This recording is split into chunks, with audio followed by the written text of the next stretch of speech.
All right, let me just start this. We are going to talk about three different things: RIP, OSPF, and BGP.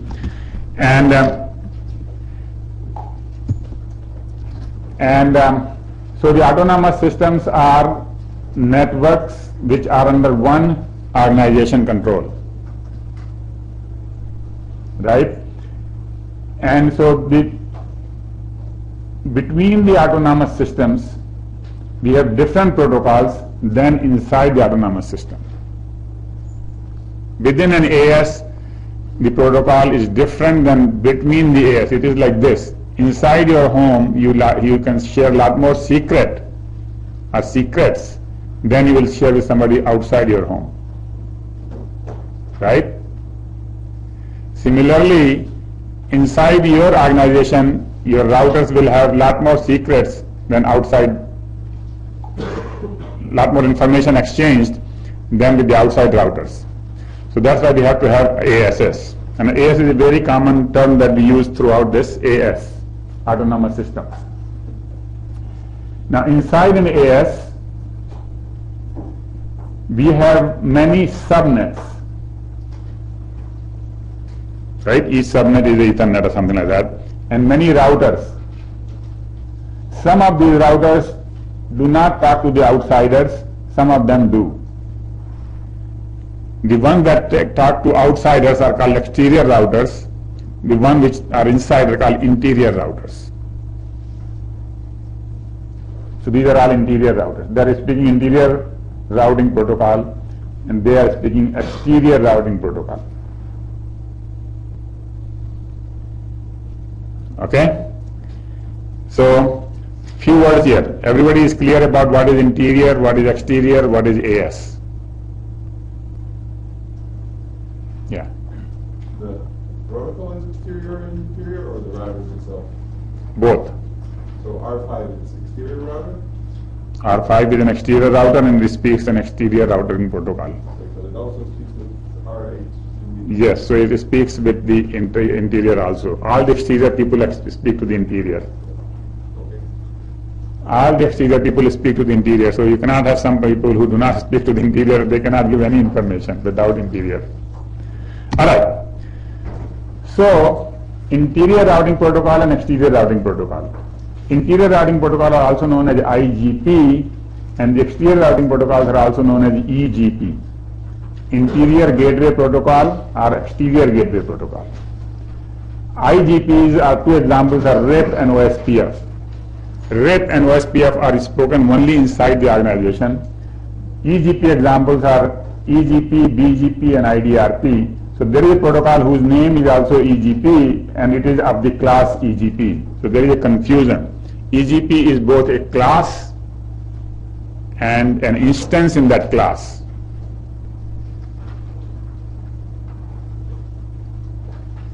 Okay?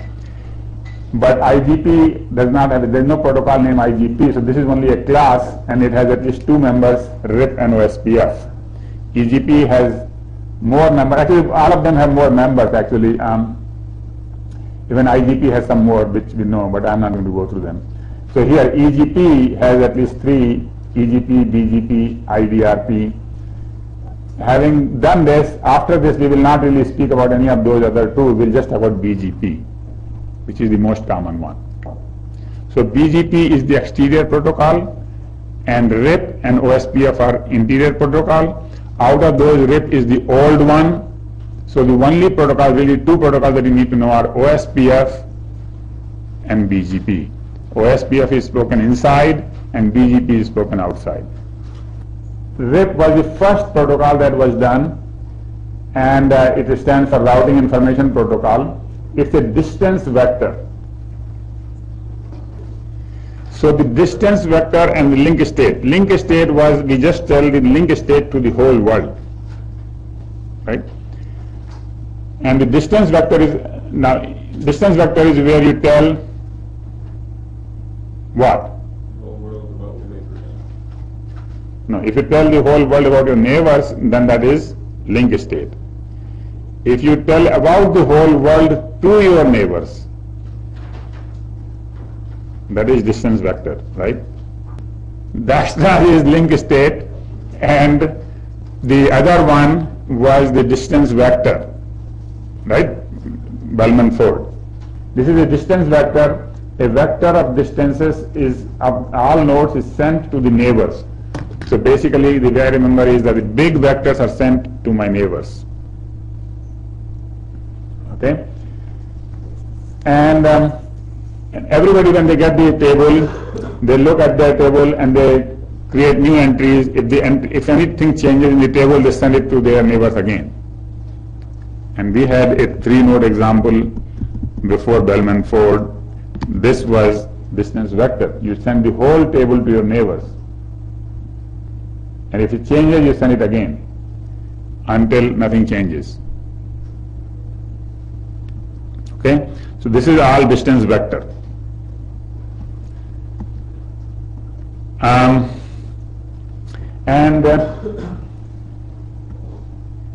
So if entry is aged, remove the entries that have aged out. So basically, if the entry has not been used for a long time, then you age it out, and then you send the update every 30 seconds.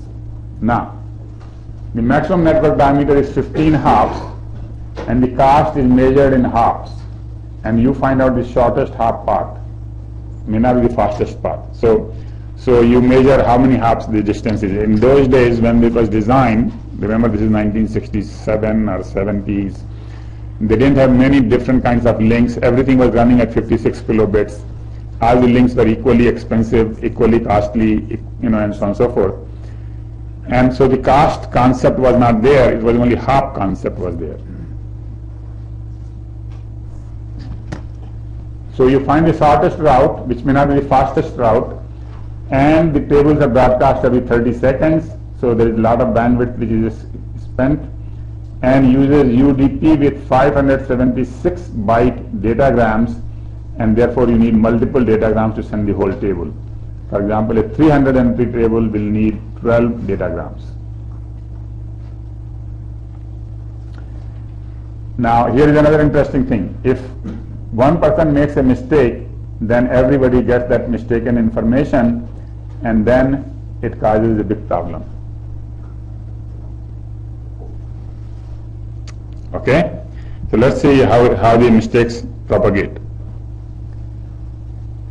So this is called counting to infinity problem. I don't think this is in the book. Again, so please listen carefully. If something is in the book, maybe you can read it next day, but this one you have to really listen to it very carefully here. And this is an important part of the problem. Is that, let's say R1 and R2 are exchanging some information, and the R1 says that I can reach A with cost 1, with one hop. Right? R1 can reach A in one hop. It sends it to R2. What does R2 note down? That to reach A, I can reach A in 2 hops via R1. So this is the table for A, table entry for A in R2. This is the table entry for A in R1. Now what happens is R1 loses A. Suppose this link gets cut off.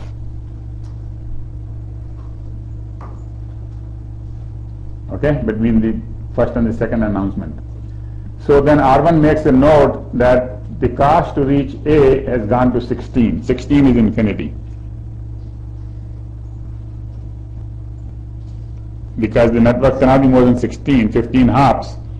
So the 16 is infinity. This is one reason why the network cannot be more than 15 hops, because if you have put number 16, that is infinity. This is I cannot reach R1. However, R2 tells it that, look, my cost to A is 2. So when it gets that message, that table, what does it make a note? That I can reach A via R2 at the cost of 3.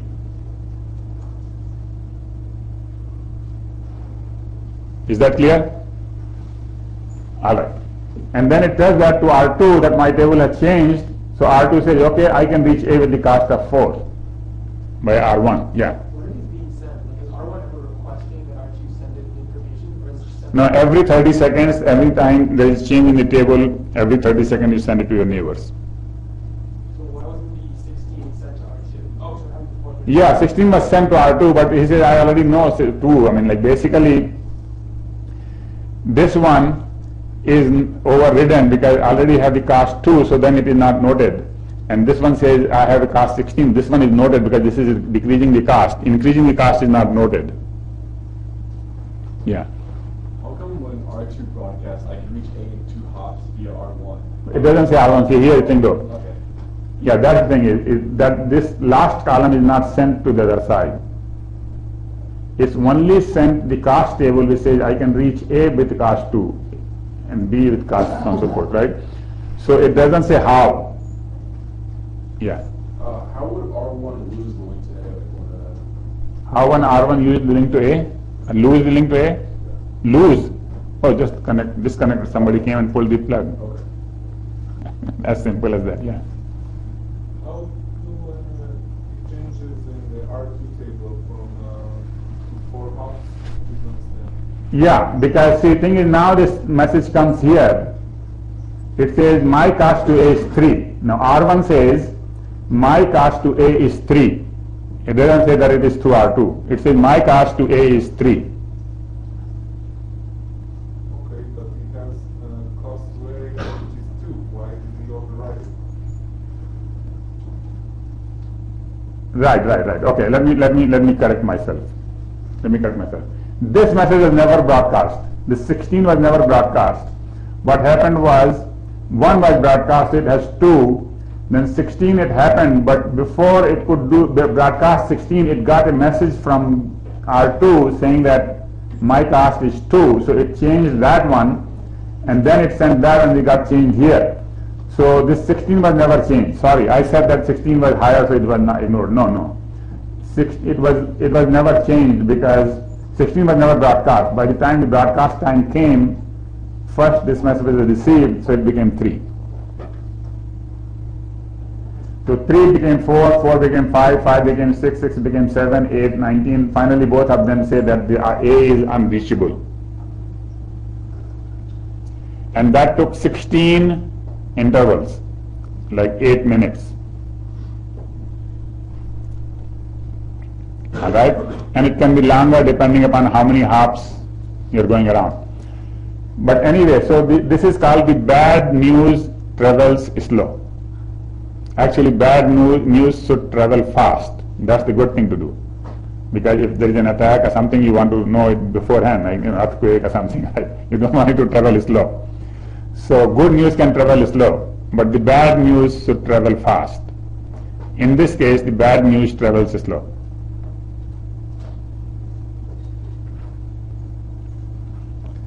So this is called the counting to infinity problem. Until you count from 1 to infinity, you can't figure out that this is unreachable.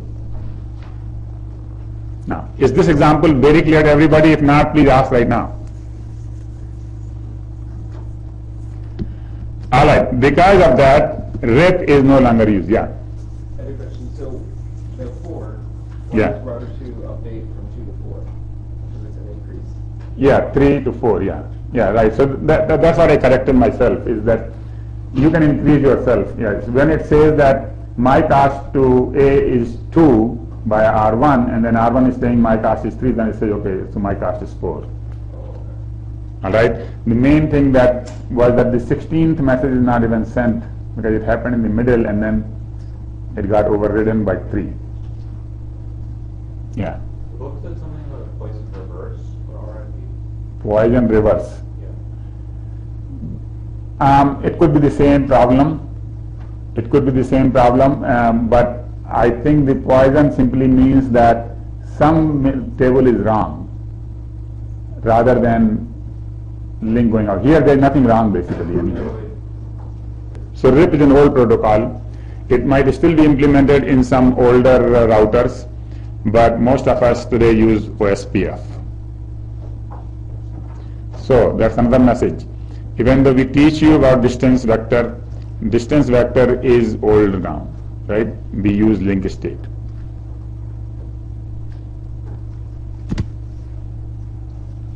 So this is the one that we really need to know. OSPF, open shortest path first. And so several things, since it is newer protocol, we use true matrix. So each hop is not the same.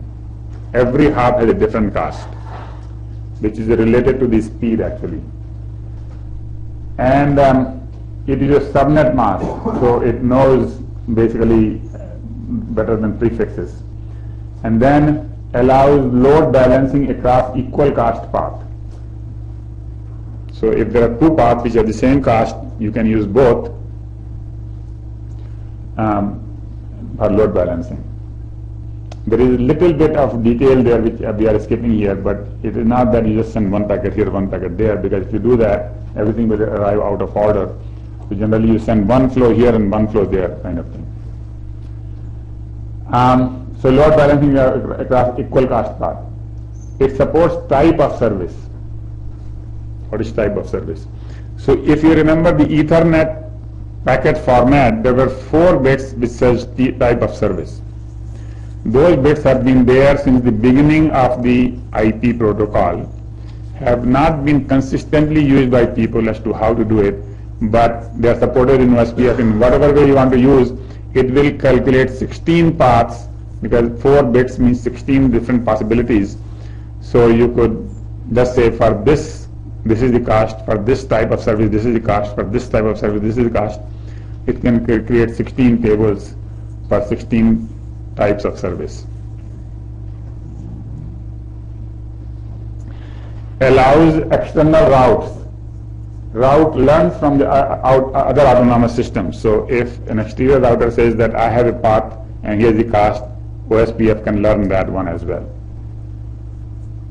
Authenticates route exchanges. So everything is authenticated. So when you learn about network security, there we teach how to send a message that is signed or at least protected, so that if somebody made a 1-bit change or if an error happens, we already know CRC detects the error, but authentication means that we are guaranteeing that this message is sent by me and not by somebody else. Somebody else cannot send a valid message. With CRC, anybody can send a valid CRC message, but we will figure it out. With authentication, we will figure out that it did not come from that router.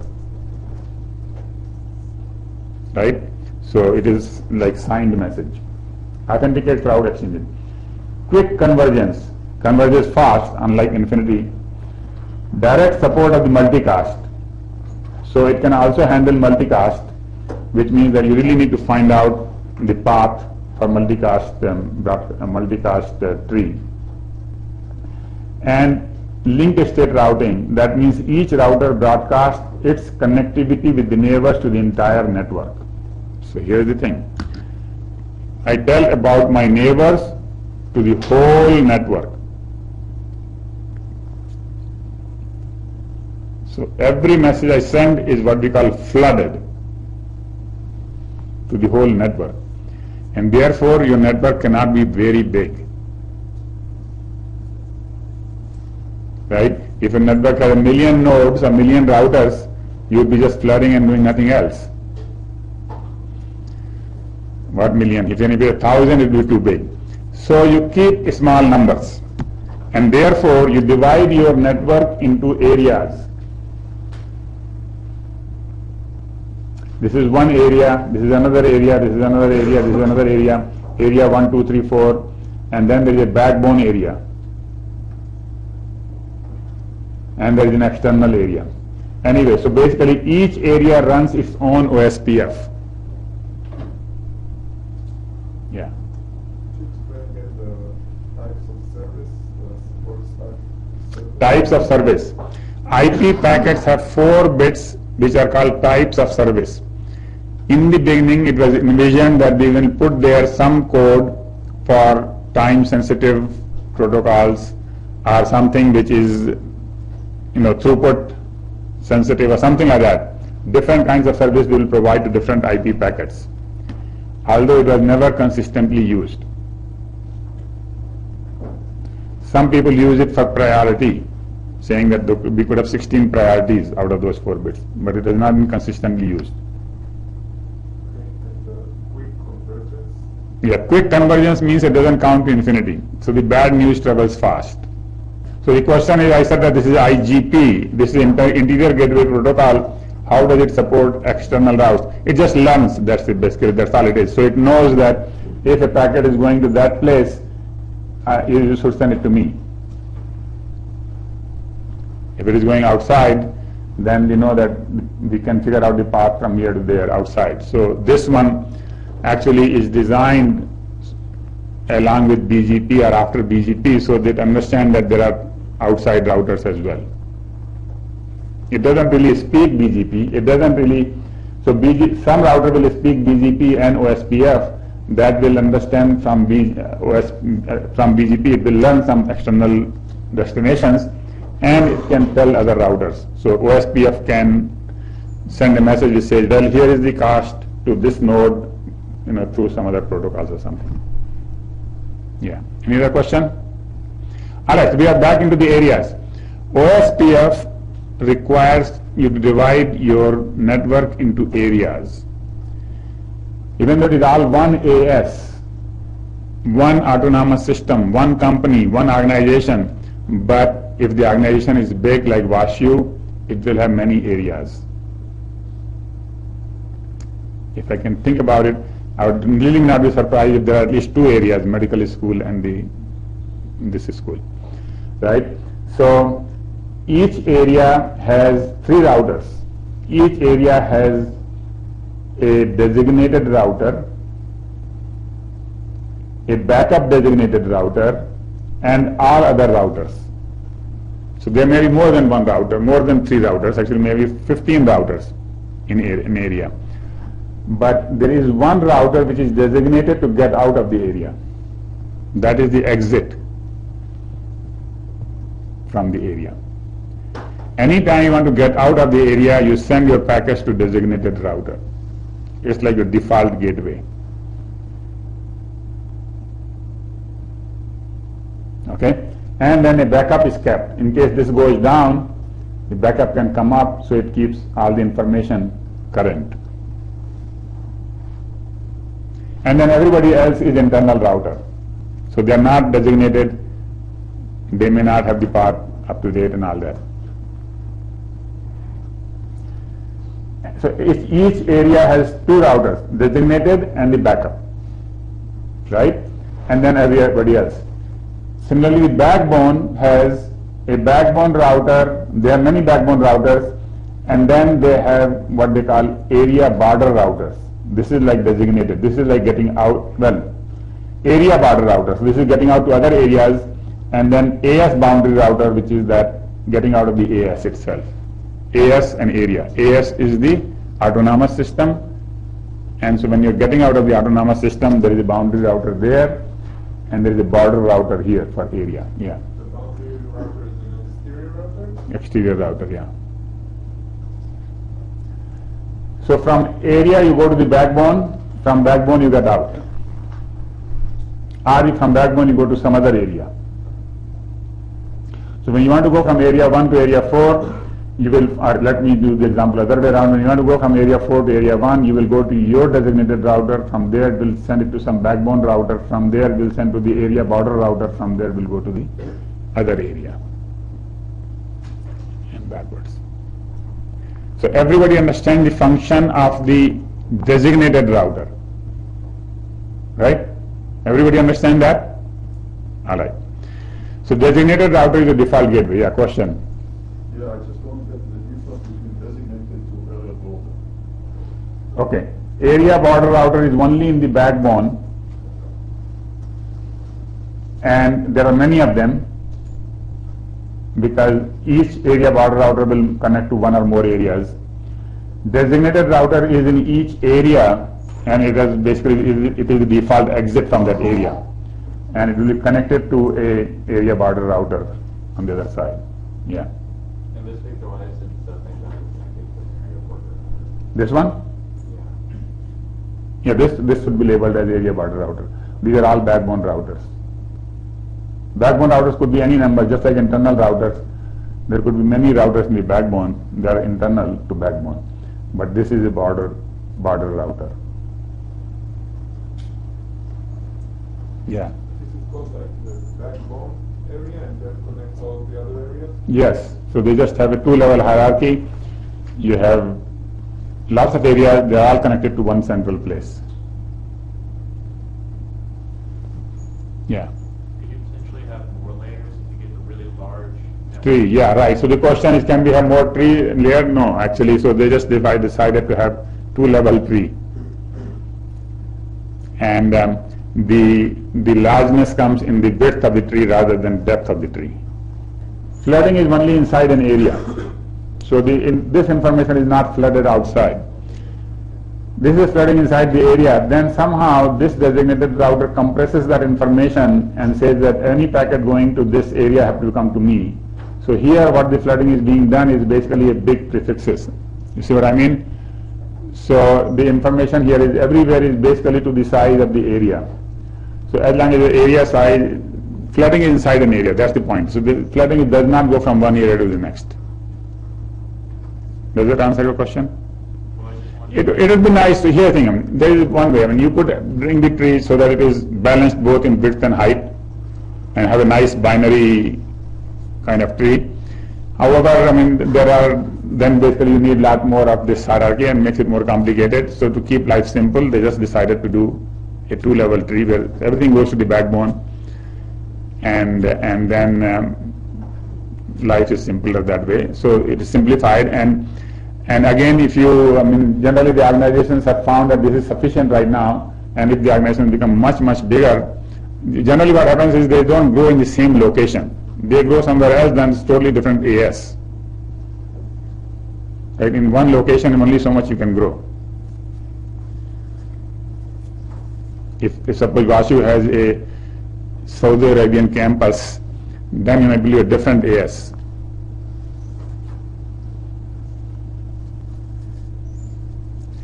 Alright. So now we know lots of words.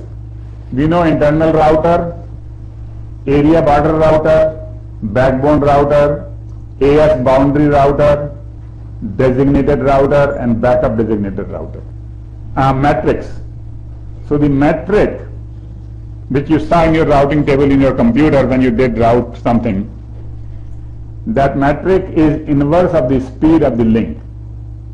You take this speed, divide it into basically 10⁸ by speed, the number that you get is the cost of that link. Slow speed links cost more.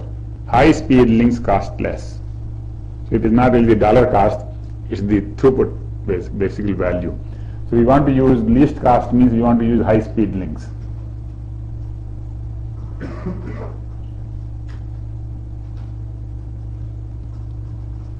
Obviously, I mean, this is not, it doesn't look like something reasonable, but when the speeds were more in this area, 1.5 or 64 kilobits, then these numbers were meaningful. Now we have 10 gigabit network.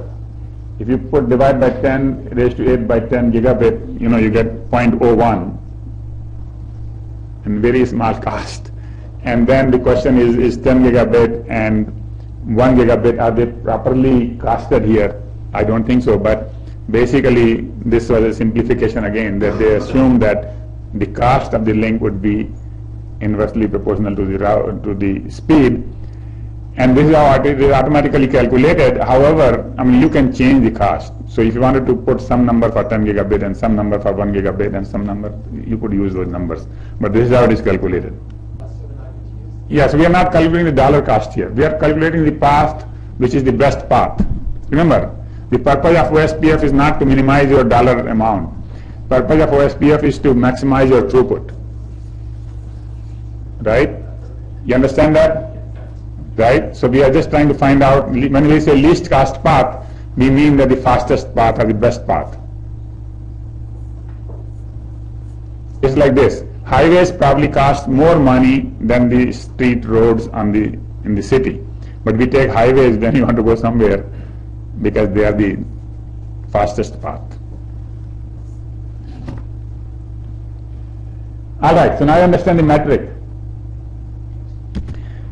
So the maintaining the database is continuously checked for synchronization by flooding LSAs. So I use the word flooding and I'll use the word LSA.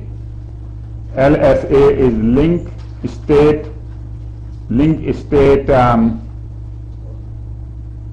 what? No, it's not algorithm. Link state, I was going to say vector, something to do with the vector, and I am missing the word, not remembering the word.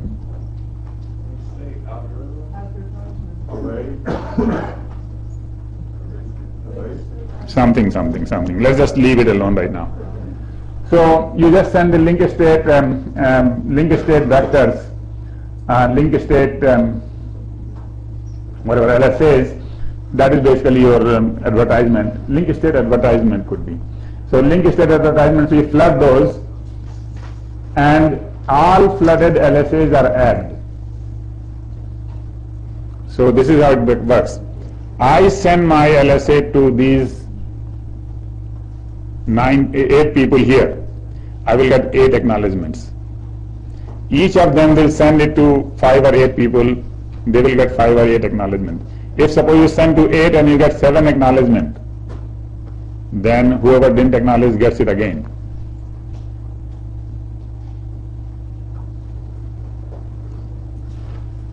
Alright? So all flooded LSAs are added, unadded LSAs are flooded again. Database information is checked. If new information, it is forwarded to other adjacencies using LSAs again. When an entry is aged out, the information is flooded. So when I aged out, when I remove something, then I tell them other people too. So Dijkstra algorithm is run on every new information to build the routing table. Okay, that's why you see the importance of Dijkstra's algorithm. If it has not been updated, so the thing is, when you update an entry, you write down the time, you say I modified this entry that the best route to Kansas City is Route 70 West. I wrote it down today. And then no new information came in, it was not changed, then we say, well, we are going to age it out, as if it was not used. But I can really not imagine as to how it will really not be updated. I mean, I would think that some new message will come from the neighbors and it will say that it has been updated, so it has been refreshed again. Once it is refreshed again, the new time is written down that I calculated this at this time. If something is not updated, then it is aged out. So every entry has a time, time when it was written or calculated. All right, so that is OSPF. Now we come to BGP, Border Gateway Protocol. So this is inter-AS protocol. It goes between the ASs, and it has been used, now it is used very extensively. 1989 it was started. It runs on TCP, segmentation and reliable transmission. Advertises all transit AS on the path to a destination address. So this is unique. It doesn't simply tell you that my cost is so much. It says that if you want to go to Germany, you can go through me, I will send you to New York, from New York you will take a flight to Frankfurt, from Frankfurt you will take a flight to that. So the whole path is included in the message.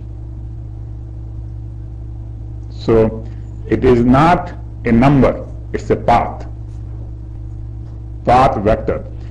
And for every AS, I can tell you what is my path vector. It's a big database.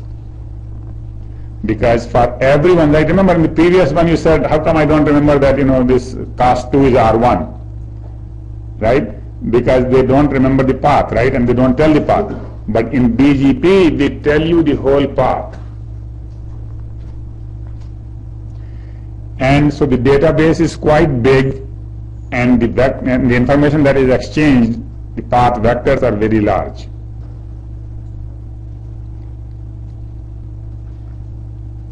And a router may receive multiple paths to a destination, so we can select the best path, because the best path is not selected by cost. There is no such method that I want the fastest speed. It depends upon where the path goes to. If a path goes to AT&T and Verizon and you got AT&T service, you are not going to take a path that goes through Verizon. Right? So there is So all the paths are not equal. Some paths are totally blocked. Some paths are good by my policy. Some paths, if it goes to Russia, maybe it is not good for US government traffic to go through that country. Right? So the idea is it is policy based. It is not cost based. Cost is not the criteria. Criteria is what is my policy, what is my agreement, what is my business partnership.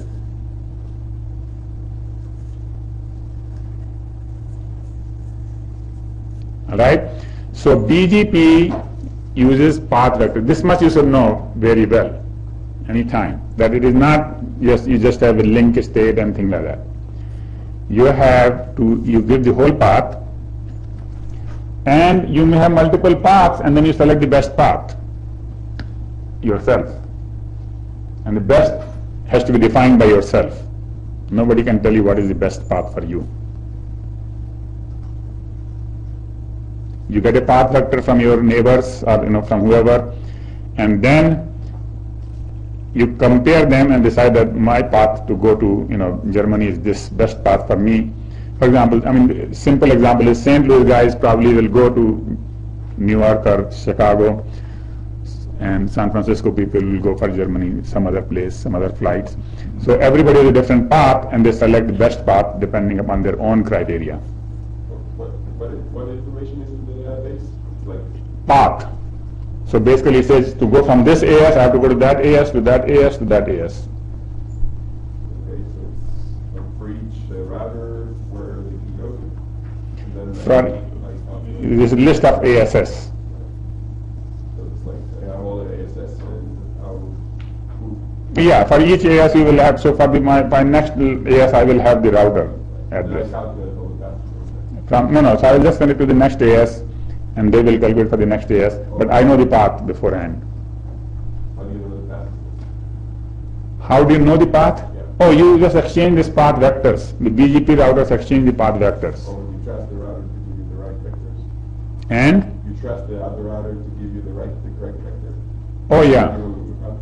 Right, so the question is, do you trust the other router to, so thing is, if I connected, so let's say Vashu is connected to 4 other ASS, maybe it is connected to AT&T and Verizon and Sprint. So we trust these 2, right? We trust these 3. And there is an authentication, of course there is an authentication so that nobody else can pose to be in Sprint. Right, so there is an authentication beforehand. And now it is quite possible that the Sprint has gotten wrong information by some mistake. So yes, that possibility exists. Right? But generally it is okay. Alright. So let's see what else is left. A router may receive multiple paths, can choose the best path. IGP, so there are two variations of BGP, iBGP and eBGP. I is used inside and E is used outside. So you need whatever BGP information you get, you have to tell all the boundary routers and backbone routers inside your network that look, if you want to go to Germany, this is the way. Right? That is used. So there is a protocol for that, and it's called iBGP. iBGP is not a calculation protocol; it is simply informing everybody that this is the way to the outside world. Right? eBGP is the one that is used to exchange the information, calculate the best route, and so on and so forth. So eBGP is the protocol designed to talk to the outsiders. iBGP is the protocol designed to talk to the insiders. So everybody can see the difference between iBGP and OSPF.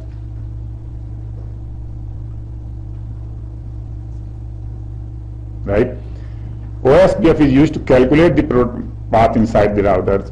iBGP is simply used to announce the path to inside routers, how to get out of this whole AS. All right? And so initially they will exchange entire routing tables, afterwards only updates are exchanged, and BGP messages have the information as to how they found the information by RIP or OSPF or by BGP and so on and so forth. AS path, so this is the list of all the ASS on the path to reach the destination, and the next hop, IP address of the router to the next hop, and unreachable if becomes unreachable. So now this answers your question as to what is in this vectors. Basically it is a list of ASs. For the next AS only we will have the IP address. For the other ASs we just have the ASS name. Each AS it has a number which is actually used, AS number. Now BGP speakers, now this is the term we use. BGP speakers generate update messages to all peers when it selects a new route or some route becomes unreachable. So BGP speakers means any router that speaks BGP or that follows BGP, it will send a message whenever routing table changes.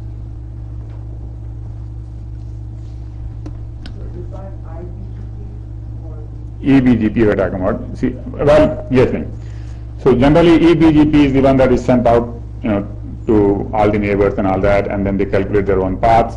So that is what we are talking about here. Now if something came from outside and that said that now the path for Germany is not here, we have to go to San Francisco from St. Louis, then we have to tell the neighbors, and we have to tell internally.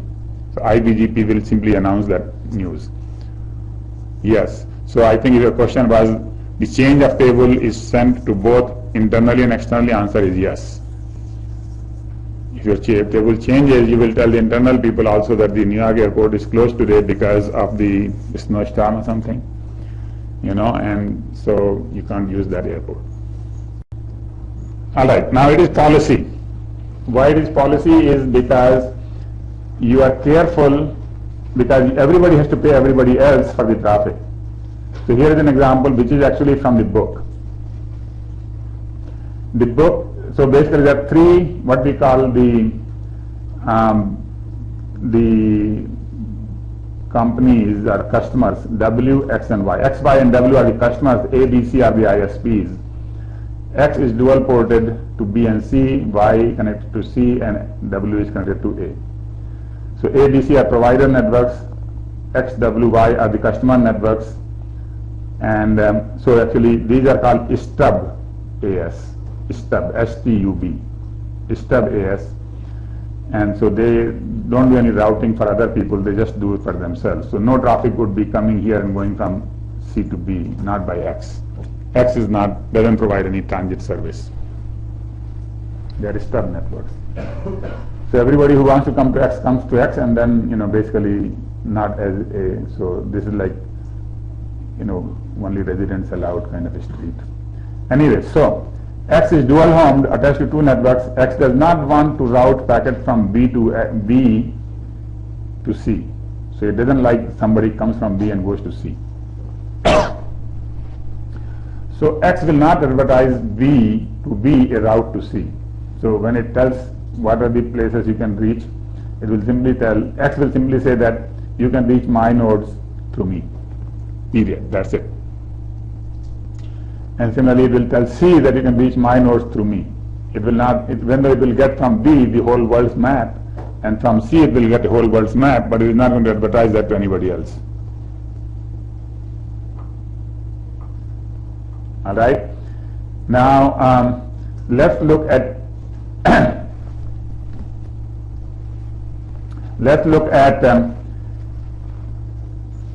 AW.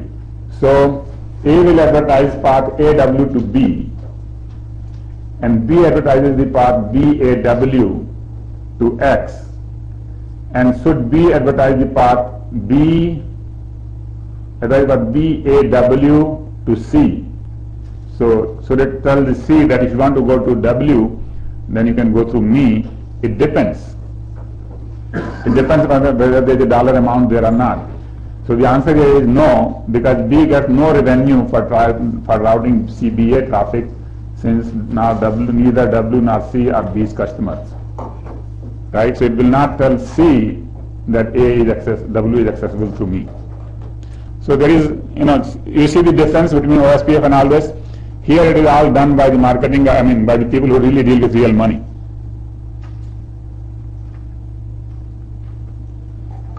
And depending upon whether there is money or not, they will decide whether to advertise the path.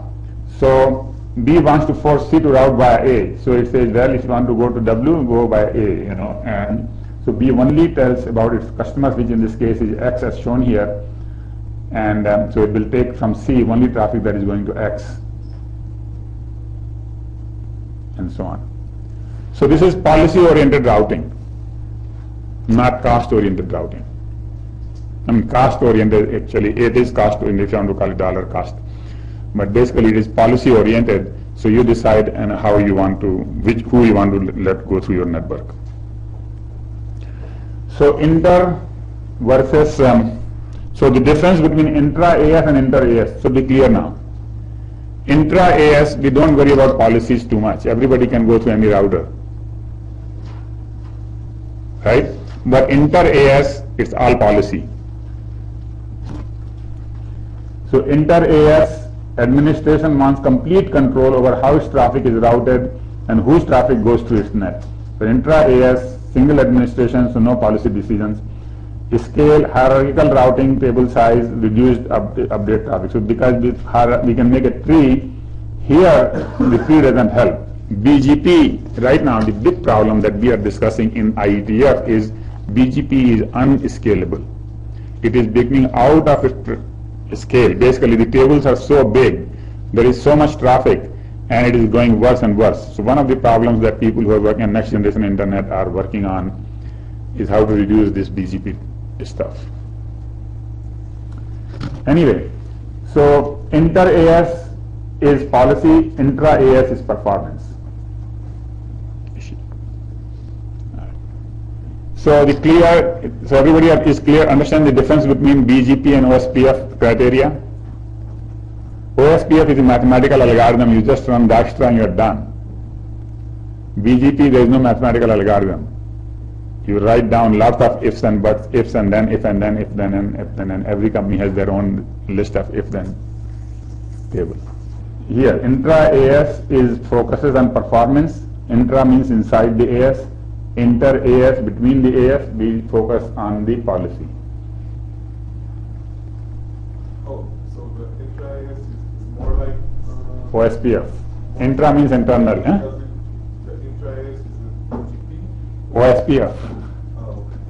Intra-AS is OSPF. Inter-AS is BGP. Alright, if it is all clear, then we finish the three protocols. RIP.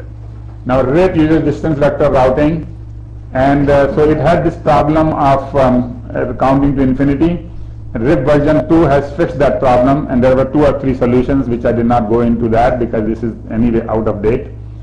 OSPF is the latest basically protocol, link state routing protocol, and it divides the autonomous systems into multiple areas, and therefore you have area border router, AS boundary router, and for whatever reason they use the word border here and the boundary there. I don't know the difference, but basically, for the AS boundary, for area it is border. And then there is a designated router. Everybody knows what is a designated router. That's the exit, basically designated exit, because there are many routers, so you want to go to the designated router. And BGP is an inter-AS protocol, and therefore it is driven, policy driven. So I did not cover section 4.7. I think 4.7 is multicast. So we did not cover multicast, but we just covered the unicast here. And so you should be able to do these problems, and you should read section 4.6. And so in this chapter we had many things. The first thing we did was we talked about forwarding. In fact, we talked about how the routing forwarding works, and we talked about IP and IPv6. And IPv6 uses 128-bit addressing, whereas IPv4 uses 32-bit addressing and all that. And then we went into the routing algorithms. We talked about Dijkstra's and Bellman Ford's, and then today we talked about the protocols, RIP, OSPF, and BGP. RIP and OSPF are both IGPs, interior gateway protocols. OSPF is the latest one, that's what we are using. It's link state, it's good. Distance vector is outdated. And then BGP is an external gateway protocol, and it uses path vectors. So you need to know the whole path as to how you get there, and not just the next hop.